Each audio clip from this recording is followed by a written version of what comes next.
and your team have shared this face-to-face with the president and his senior staff, including what the Chinese have been doing for more than a decade, building and training children born here in the U.S.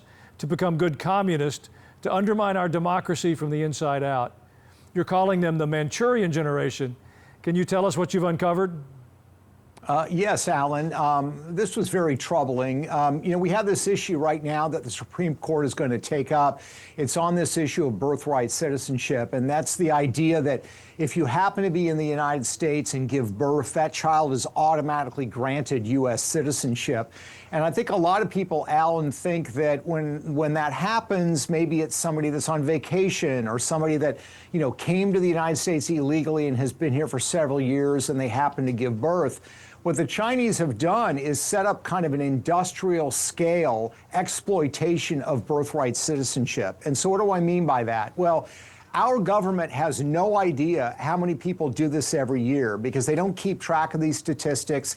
And when you're born in the United States, you're given a birth certificate, but it doesn't say what the nationality of your parents are. So the federal government in Washington has literally no idea how many people are doing this. China does. The Chinese Communist Party since 2011 has been encouraging members of the Chinese elite to do this. They ran articles in the People's Daily, which is their major newspaper. There's a large industry that will arrange these things for you. And the Chinese government has actually studied this and has concluded that based on their analysis, every year for the past 13 years, roughly 100,000 Chinese babies have been born in the United States.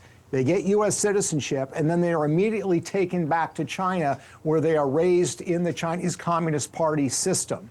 And so what does that mean for us? Why should we care? Well, they're U.S. citizens, which means when they turn 18, they're going to be able to vote in our elections. They're going to be able to donate to political campaigns legally. They're going to be able to apply for government jobs. This is a massive national security threat. It's a manipulation of birthright citizenship, and we need to be prepared for it because this wave is going to start cresting just a couple of years from now when that first generation starts turning 18 years old.